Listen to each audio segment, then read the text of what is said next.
السلام علیکم ورحمۃ اللہ وبرکاتہ۔ ڈیلی 1 پیج کے شعبے سے آج کے پیج کا نمبر ہے 125۔ سورۃ مائدہ، آیات 104 سے لے کر 108 تک۔ اعوذ باللہ من الشیطان الرجیم۔ وَإِذَا قِيلَ لَهُمْ تَعَالَوْا إِلَى مَا أَنزَلَ اللَّهُ وَإِلَى الرَّسُولِ قَالُوا حَسْبُنَا مَا وَجَدْنَا عَلَيْهِ آبَاءَنَا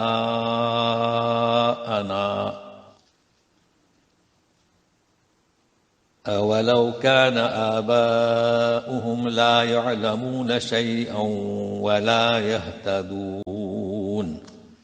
گزشتہ صفحے کے آخر میں مشرکین مکہ، کفار مکہ کا ذکر چل رہا ہے۔ تو کفار مکہ سے وَإِذَا قِيلَ لَهُمْ، جب ان سے کہا جاتا تھا، مسلمان کہتے تھے کیا؟ تعالوا، آؤ ان احکام کی طرف جو اللہ نے اتارے، اور رجوع کرو رسول سے۔ تو ان کفار مکہ کا جواب تھا قالوا حسبنا، ہمارے لیے کافی ہے، ما وجدنا علیہ آبانا، ہمارے باپ داداؤں کو جن پر پایا وہ ہمارے لیے کافی ہے۔ یعنی نہ اللہ کے حکام سنیں گے، نہ رسول کی طرف رجوع کریں گے، یہ ان کا جواب۔ تو اب دیکھیں کیسے پوچھا جا رہا ہے۔ اچھا، اگرچہ کہ ان کے باپ دادا کچھ نہ جانتے ہوں اور سیدھے راستے پر نہ ہو، پھر بھی اس لیے کہ عقل کی بات ہے، عقل میں آنے والی بات ہے کہ جس خالق نے پیدا کیا اسے چھوڑ کر بتوں کی پوجا کرنا، تو یہ کیا ایسے علم کہیں گے؟ کچھ نہیں جانتے۔ تو یہ پس منظر ہے کہ مشرکین مکہ کو مسلمان کہتے تھے کہ آؤ کس کی طرف؟ اللہ اور اس کا رسول۔ اللہ کی طرف یعنی اس کی یہاں ہے کہ ما انزل اللہ، یعنی جو حکام اتارے۔ تو ظاہر ہے کہ ان کے جواب سے دل آزاری تو ہوتی تھی نا، چونکہ ایک سچا پکا مسلمان مؤمن اس نیت سے نصیحت کرتا ہے کہ وہ قبول کرے تو وہ اثر انداز ہوتا ہے۔ تو اللہ تعالی کی جانب سے آگے ہدایت آ رہی ہیں کہ ایسی صورت میں آپ کو ناراض ہونے کی ضرورت نہیں۔ تو کس انداز میں ہے یہ تسلی؟ سنیے۔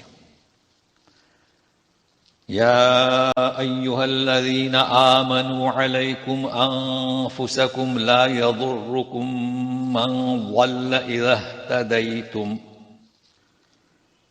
الی اللہ مرجعکم جميعا فینبئکم بما کنتم تعملون۔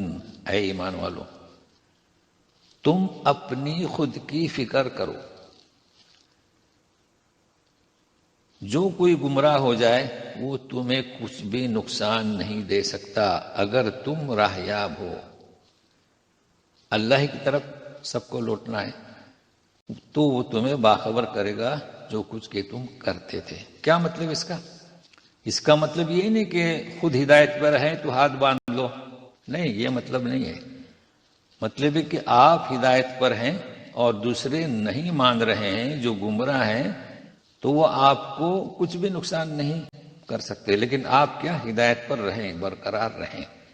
ظاہر ہے کہ آپ ناراض نہ ہو، لیکن جب بھی موقع ملے امر بالمعروف، یہ تو ہے ہی، لہذا غلط فہمی کا شکار نہ ہو کہ اس میں تو یوں کہا جا رہا ہے کہ تم ہدایت پر ہو تو امر بالمعروف نہی عن المنکر نہ کریں، ایسا نہیں ہے۔ وہ تو فرق باطلہ ایسی تفسیر کرتے ہیں، تو اسے نوٹ کر لیں۔ اچھا، اب اگلی آیات جو ہیں اخیر تک یہ وصیت کا ذکر ہے، تو صرف اتنا ابھی ذہن میں رکھیں، پھر تلاوت اور ترجمہ کے بعد پھر مزید کچھ بتایا جائے گا کہ یہ وصیت کی بات کی جا رہی ہے۔ وصیت جانتے ہیں نا کہ مرتے وقت جو وصیت کی جاتی ہے وہ تو وصیت ہے، لیکن اس میں کیا ہے کہ سفر کی حالت میں شرط ہے، اس کی بات ہو رہی ہے۔ اپنے گاؤں میں، اپنی بستی میں نارمل موت وہ نہیں، سفر میں، تو اسے ذہن میں رکھیے۔ سفر میں کوئی ہے اور موت آ رہی ہے تو اس کے لیے سب سے بڑی شرط ہے ان کیا ضربتم فی الارض، اگر تم سفر میں ہو، ان انتم ضربتم یہ کہا جا رہا ہے. تو سنیے، یا ایھا الذین آمنوا شہادۃ بینکم اذا حضر احدکم الموت حین الوصیہ إذا حضر أحدكم الموت حين الوصية اثنان ذوا عدل منكم أو آخران من غيركم إن أنتم ضربتم في الأرض فأصابتكم مصيبة الموت تحبسونهما من بعد الصلاة فيقسمان بالله إن ارتبتم لا نشتري به ثمنا ولو كان ذا قربى ولا نكتم شهادة الله إنا إذا لمن الآثمين.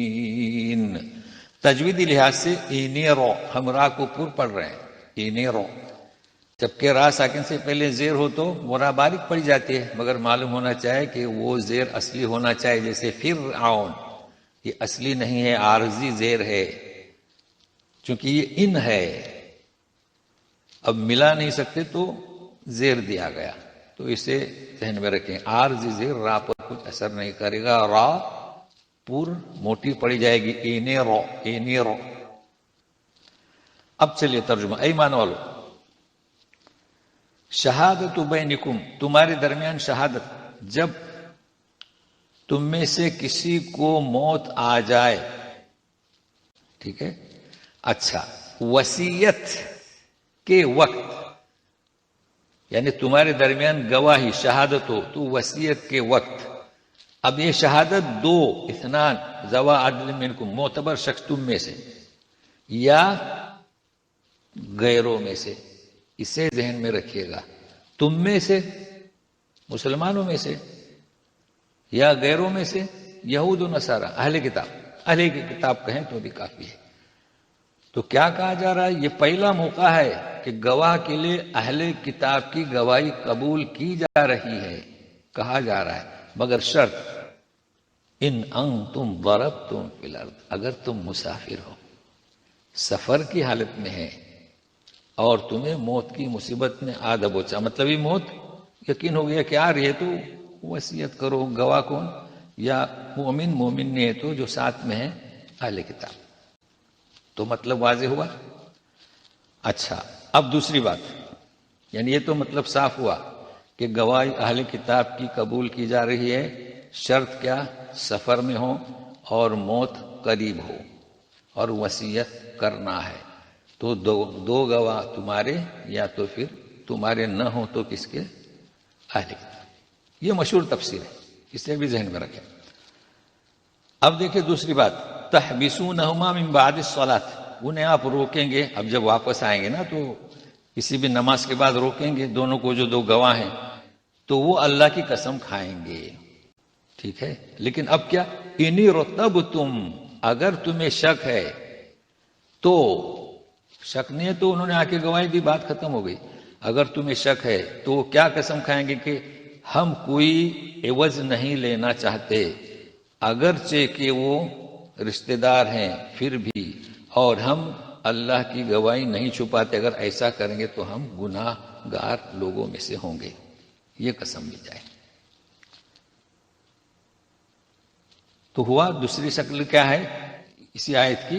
اگر تمہیں شک ہو، ورنہ کہ وہ آ کر گواہی دیں گے، آپ کو شک نہیں ہے تو ان کی گواہی کے مطابق اس وصیت پر عمل کیا جائے. اچھا، اب اگر معلوم ہو کہ گواہ میں کچھ گڑبڑی ہے تو سنیے، فَإِنْ عُثِرَ عَلَىٰ أَنَّهُمَا اسْتَحَقَّا إِثْمًا فَآخَرَانِ يَقُومَانِ مَقَامَهُمَا مِنَ الَّذِينَ اسْتَحَقَّ عَلَيْهِمُ الْأَوْلَيَانِ فَيُقْسِمَانِ بِاللَّهِ لَشَهَادَتُنَا أَحَقُّ مِنْ شَهَادَتِهِمَا وَمَا اعْتَدَيْنَا إِنَّا إِذًا لَّمِنَ الظَّالِمِينَ.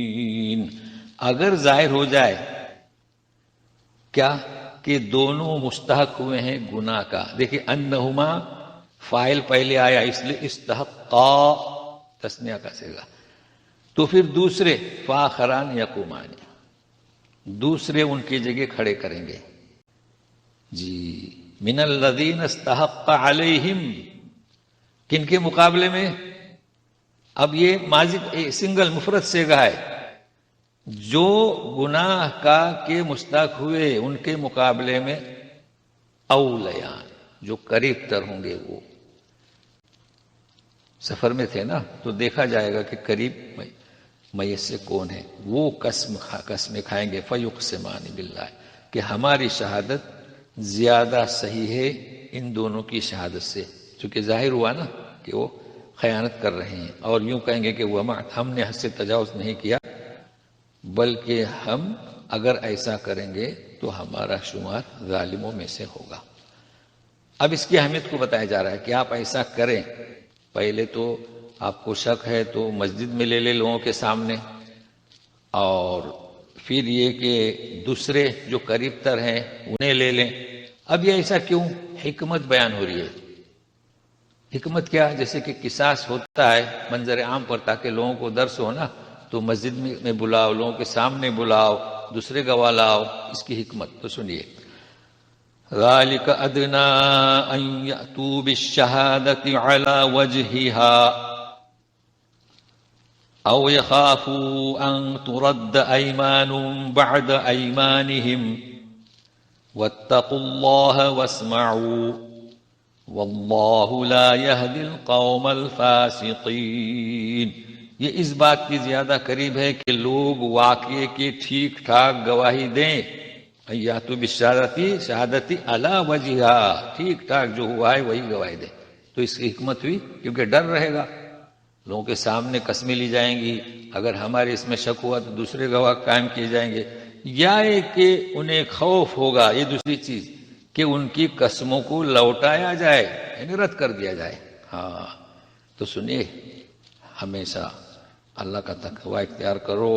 واسمعوا واتقوا اللہ واسمعوا سنو اللہ کا تقوی اختیار کرو اور سنو نصائح کو اچھی باتوں کو.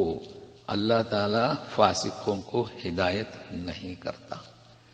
تو یہ آج کی آیات جو ہیں ہم نے اس کا پس منظر بتلا دیا تاکہ سمجھ میں آئے. اگر یہ آپ مفہوم رکھیں گے تو بالکل واضح ہے. مطلب یہ مقیم جو گھر میں ہے اپنے وارثوں میں ہے اس کی بات نہیں ہو رہی ہے. بس اتنا نوٹ کر لیں. وہاں تو گواہوں کی ضرورت نہیں. وہ تو وارث ہیں ورثہ ہیں. وہ ورثہ کے سامنے وصیت کرے گا. جی یہ سفر میں ایک چیز. دوسرا سفر میں انسان مجبور ہوتا ہے اس لیے اہل کتاب کی گواہی بھی قبول کی گئی ہے. ورنہ عام حالات میں اہل کتاب کو ہم گواہ نہیں بناتے بلکہ مؤمنین مسلمین. تو آج اتنا ہی.